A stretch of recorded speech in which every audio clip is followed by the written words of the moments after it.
নমস্কার, শুভ দুপুর। সবাই কেমন আছো? আমি আবার একটা রেসিপি নিয়ে চলে এলাম। ট্যাংরা মাছটা কেটে ধুয়ে নিয়েছি, লবণ হলুদ মেখে দেখে তেল বসিয়ে দিয়েছি। তেলটা গরম হয়ে গেছে, মাছগুলো তুলে দিয়ে বারবার নেড়ে নেব, নইলে বেঁকে যাবে। মাছগুলো আমার ভাজা রেডি হয়ে গেছে, আমি এবার নামিয়ে নেব। অন্য একটা কড়া বসিয়ে দেবো, তেল দিয়ে দিয়েছি, শুকনো লঙ্কা জিরে ফোড়ন দিয়ে দেবো, কেটে রাখা ফুলকপি আলুটা তুলে দেবো, দিয়ে একটু নেড়ে নেব। তারপরে পরিমাণ মতো লবণ আর হলুদ দেবো, দিয়ে একটু নেড়ে নেবো। এদিকে বাটা মশলা তৈরি করব, আদা জিরে ধনে কাঁচা লঙ্কা শুকনো লঙ্কা। বাটা মশলাটা আমার রেডি হয়ে গেছে, দিয়ে দেবো। টমেটো কুচি কিছুটা দিয়েছি, একটু জল দিয়ে দেবো।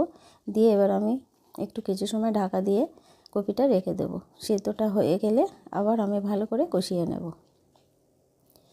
কষানোটা আমার হয়ে গেছে, এদিকে জল গরম হয়ে গেছে, গরম জলটা তুলে দেব। দিয়ে আবার একটু কিছু সময় রান্না করব। স্বাদ মতো একটু চিনি দিয়েছি। এবার ভাজা মাছটা তুলে দেব, নামানোর মুখে একটু ধনেপাতা ছড়িয়ে নামিয়ে নেব। কেমন হয়েছে কমেন্টে জানিও।